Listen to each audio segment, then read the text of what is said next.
Stepchildren said I make too many rules for someone who's not blood. So I followed one rule myself.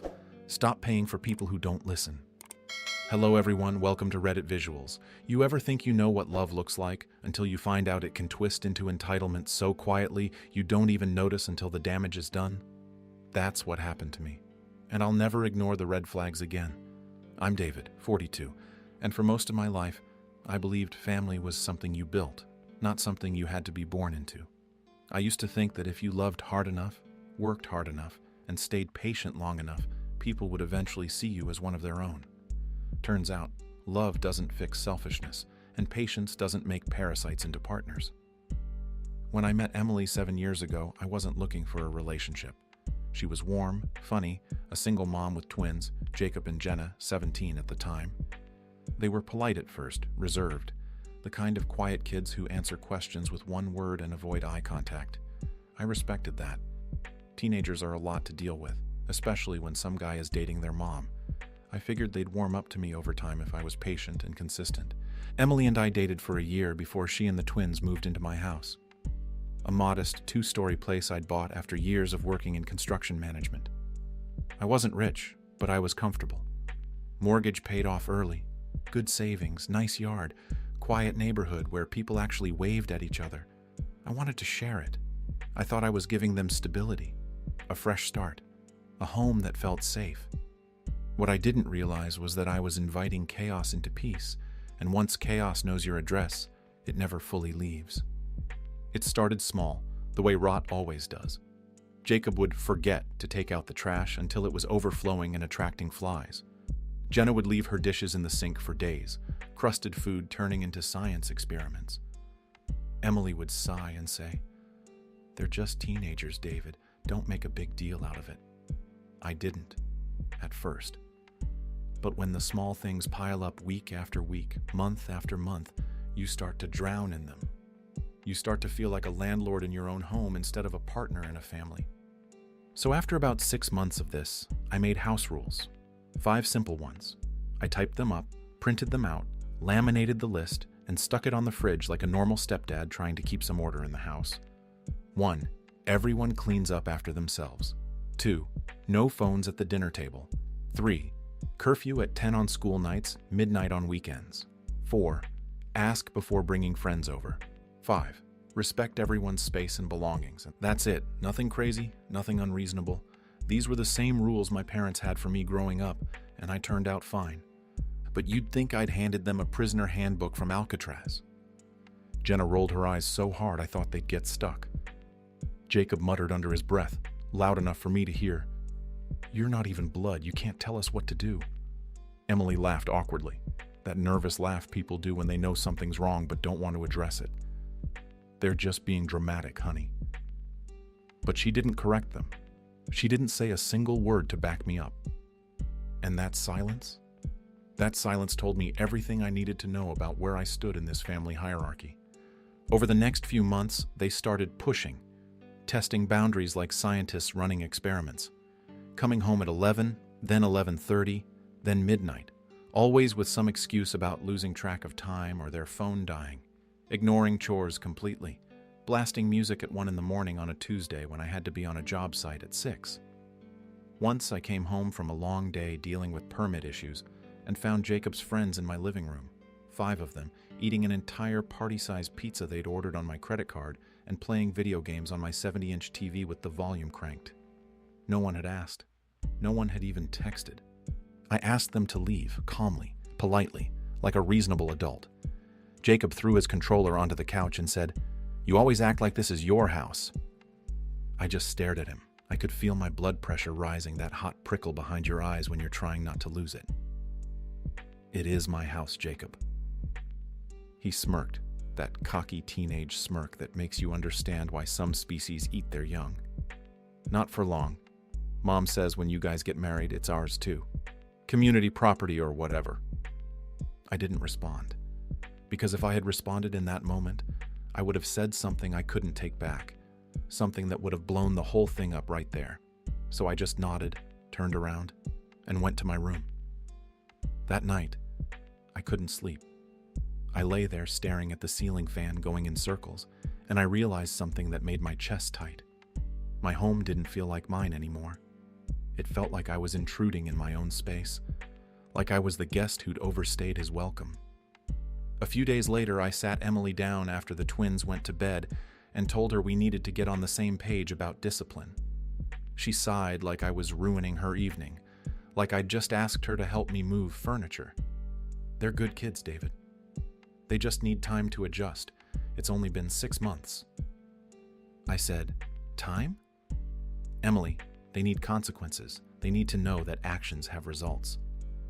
I'm not asking you to be a drill sergeant. I'm asking you to be a parent. She stood up, her face getting that defensive look I'd started to recognize. You can't just run this house like a boot camp. They're kids, not soldiers. They're 18 now, Emily. Legal adults. And they're disrespectful. Not just to me, to you, to this house, to everything we're trying to build here. And they're learning that it's okay because you never correct them. Your silence is teaching them that I don't matter. That's when she said it. The line that flipped a switch in me, the line that I replay in my head sometimes when I'm questioning whether I did the right thing. David, you make too many rules for someone who's not even blood. It hit me like a sucker punch to the ribs. She didn't shout it. She didn't scream or throw anything. She said it casually, matter of fact, like she was commenting on the weather. And that was worse. That was so much worse. Because it meant that no matter how much I provided, the roof, the food, the utilities, the car insurance, the phone bills, the Wi-Fi, the streaming services, the gas money, the stability they'd never had with their deadbeat father, who sent birthday texts twice a year if they were lucky, I would always be the outsider, the temporary wallet, the guy who wasn't a real family member. I didn't argue. I didn't shout back. I just nodded slowly and said, "You're right, Emily. You're absolutely right." That was the last normal night they ever had in my house. The next morning, I woke up with a clarity I hadn't felt in months. I followed one rule, my own. Stop paying for people who don't listen. I started quietly, methodically, like I was managing a construction project. I called the internet company and canceled the Wi-Fi. I called the phone carrier and downgraded the family plan to just my line. I went online and closed the joint grocery account I'd set up so Emily could buy food for the family. I changed the Netflix password, the Hulu password, the Disney Plus password, all of it. Within 2 days, the complaints began rolling in like a flood. "David, the Wi-Fi's out!" Jenna yelled from upstairs, her voice sharp with that teenage indignation that sounds like the world is personally victimizing her. "I know," I said calmly, not looking up from my coffee. "I canceled it." She came downstairs, her face confused, like I'd just told her gravity stopped working. "Why would you do that?" "Because I pay for it," I said. "And since I'm not blood, I figured I shouldn't make decisions about what happens in this house. So I'm just making decisions about my money instead." Emily came into the kitchen, her face tight. "David, the kids need internet for school, for their classes." "Then call their father," I said, still not looking up. "Maybe he can handle it. I'm sure he's got 18 years of back payments he can put toward a hotspot." She went pale. Their father, Marcus, hadn't been around in any meaningful way since the divorce when the twins were 7. He sent birthday texts with gift card codes that usually didn't work, showed up to one graduation, and paid child support so irregularly that Emily had given up chasing him through the courts. Then came the other requests. Gas money? Denied. Takeout charges on my card? Disputed and canceled. Streaming subscriptions? Gone. The car insurance on the used Honda I'd bought for Jacob when he turned 18 and got his license? Canceled, and I took the keys. I told them very simply, very calmly, that if they didn't like the rules of my house, they were free to live somewhere else, under someone else's rules. At first, they thought I was bluffing. They laughed about it, made jokes. Jacob said, "He'll cave in like 3 days, watch." But 3 days turned into a week, and the house got quiet. Really quiet. The kind of quiet where you can hear people thinking, recalculating, realizing they miscalculated badly. 2 weeks after I started cutting them off, Jacob came home late again. It was 12:40 on a Wednesday night. Thursday morning, technically. I was in the living room waiting in the dark like a movie villain, but I wasn't trying to be dramatic. I just couldn't sleep knowing he was breaking the rules again and facing zero consequences. He saw me when he turned on the light and groaned. "What now? You gonna lecture me about responsibility again?" I stood up. "No lecture. Hand me your keys." He laughed, that same cocky laugh. "You can't take my car, dude." "I paid for it," I said. "Every dollar. The down payment, the registration, the insurance, the gas you've been putting in it. I own that car. You just drive it. And since you can't follow one simple rule about curfew, you don't get to drive it anymore." He stopped laughing. His face went from cocky to confused to angry in about 3 seconds. "You're insane. Mom!" Emily came rushing downstairs in her robe. "David, what's going on?" "Jacob broke curfew again. I'm taking the car." "You can't do that," she said, her voice rising. "Watch me." I walked outside, got in the Honda, and drove it straight to a storage unit I'd rented that afternoon specifically for this moment.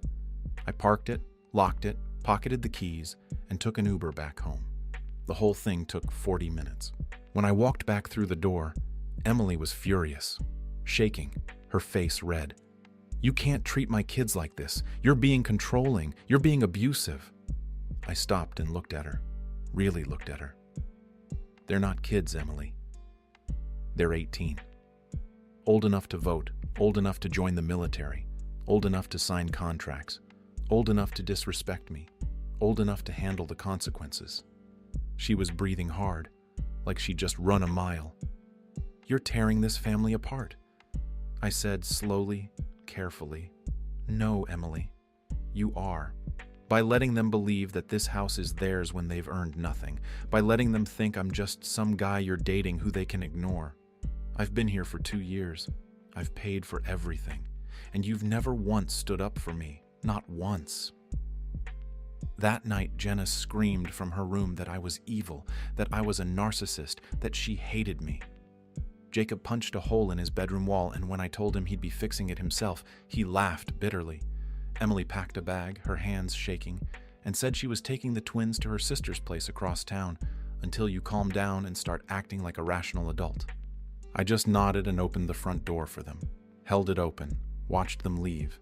3 days passed. Silence. I didn't call, didn't text, didn't ask when they were coming back or if they were okay. I went to work, came home, cooked meals for one, and slept better than I had in months. Then, on the 4th day, I got an email from the electric company. Account transfer request to Emily's name. She was trying to put the utilities in her name, like she could just take over my house from her sister's couch. I actually laughed out loud, sitting there at my kitchen table with my coffee. The audacity was almost impressive. I denied the request, called my lawyer, a guy I'd worked with on a few contract disputes, and told him I wanted to start divorce proceedings. "We're not married," I reminded him. "Even better," he said. "Simpler, faster, cleaner." I filed that afternoon. Since we'd never actually gotten married, it was technically just an eviction notice with some extra steps. A week later, she showed up at the house with the twins. I saw them through the window and didn't open the door. She knocked, then pounded, then called through the screen. "David, open the door! You're really going to throw away 7 years?" I said through the door, calm as Sunday morning. "I'm not throwing anything away, Emily. I'm taking back what's mine, what I built, what I paid for." She tried guilt. "The kids will hate you forever." I opened the door just enough to see her face. "Then they'll hate me from someone else's house. This one's off limits." Jacob yelled from behind her, "You're pathetic, man, kicking out a woman and her kids." I looked at him. "You're 18, Jacob, not a kid, and your mom chose you over basic respect. That's her choice. Now you all get to live with it." I closed the door, locked it, walked away while Emily cried on my porch, and the twins called me every name they could think of. 3 months later, my lawyer called. The eviction was complete, and since we'd never married, she had no claim to the house. She'd tried to argue unjust enrichment, claiming she'd contributed to the household. My lawyer laughed. She couldn't provide a single receipt, a single bank record. "You paid for everything." The judge agreed. Everything stayed in my name, as it should have. I didn't celebrate. I just exhaled. It felt like breathing for the first time in years, like someone had taken a weight off my chest that I'd gotten so used to I forgot it was even there. I fixed the house up, patched the hole Jacob punched in the wall, repainted that room a color I actually liked. Put my old photos back up, the ones Emily had taken down because they didn't match the aesthetic. Started cooking real meals again, not just quick dinners to avoid arguments. It was quiet, but it was peaceful. The kind of peace you don't appreciate until it's gone and then comes back. Then, 6 months after they left, I got a text. Unknown number, but I knew who it was before I even opened it. It was Jenna. It said, "We didn't realize how good we had it. Mom's working 2 jobs, and we're in a tiny apartment. Jacob's working part-time at a warehouse. I'm sorry for how we treated you. We were wrong." I stared at that message for a long time. I read it 3 times, thought about what it must have taken for her to send it, what kind of reality check they must have gotten living in the real world, where actions have consequences and rent is due on the 1st. Then I typed back, "I hope you learn what respect feels like, Jenna. I really do. But I can't be the one to teach you anymore. That ship sailed." I hit send. That was it. No anger, no gloating, no "I told you so," just truth. 2 weeks after that, Jacob sent a message too. I was a jerk. I get it now. I'm sorry. I didn't respond to that one. Some apologies come too late, and some bridges, once burned, are better left as ash. Because here's what I've learned, what I wish someone had told me 7 years ago.